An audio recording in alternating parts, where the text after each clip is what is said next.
بسم الله الرحمن الرحيم. إن الحمد لله نحمده ونستعينه ونستغفره ونعوذ بالله من شرور أنفسنا وسيئات أعمالنا. من يهده الله فلا مضل له ومن يضلل فلا هادي له، وأشهد أن لا إله إلا الله وحده لا شريك له، وأشهد أن محمدا عبده ورسوله صلى الله عليه وعلى آله وأصحابه ومن تبعهم بإحسان إلى يوم الدين وسلم تسليما كثيرا.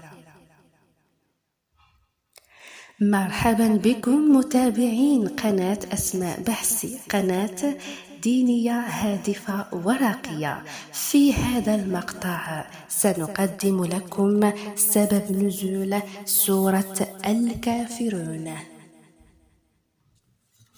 قوله تعالى بعد أعوذ بالله من الشيطان الرجيم: بسم الله الرحمن الرحيم. قل يا أيها الكافرون لا أعبد ما تعبدون ولا أنتم عابدون ما أعبد ولا أنا عابد ما عبدتم ولا أنتم عابدون ما أعبد، لكم دينكم ولي دين. صدق الله العظيم. نزلت في رهط من قريش قالوا: يا محمد هلم فاتبع ديننا ونتبع دينك، تعبد آلهتنا سنة ونعبد إلهك سنة، فإن كان الذي جئت به خيرا مما بأيدينا كنا قد شاركناك فيه وأخذنا بحظنا منه، وإن كان الذي بأيدينا خيرا مما في يدك كنت قد شاركتنا في أمرنا وأخذت بحظك.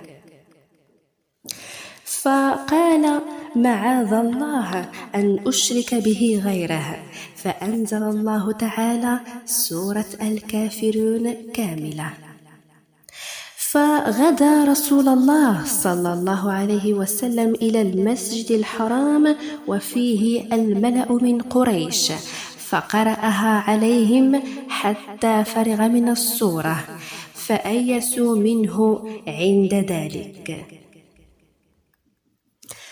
وفي ختام هذا المقطع أدعوكم أحبتي في الله أن نصلي ونسلم على مقام رسول الله. اللهم ببركتي وبحرمتي وبسر بسم الله الرحمن الرحيم: إن الله وملائكته يصلون على النبي يا أيها الذين آمنوا صلوا عليه وسلموا تسليما. اللهم صل على سيدنا محمد وعلى آل سيدنا محمد كما صليت على سيدنا إبراهيم وعلى آل سيدنا إبراهيم، وبارك على سيدنا محمد وعلى آل سيدنا محمد كما باركت على سيدنا إبراهيم وعلى آل سيدنا إبراهيم في العالمين إنك حميد مجيد.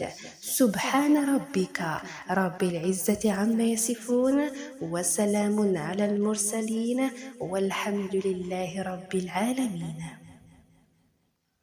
أحبتي في الله، أشكركم جزيل الشكر على حسن المتابعة والمشاهدة، وأشكركم أيضا على تعليقاتكم الراقية والطيبة، وأتمنى لكم من صميم قلبي حياة سعيدة ومستقبلا حافلا بالأفراح والمسرات. دمتم بخير، إلى اللقاء.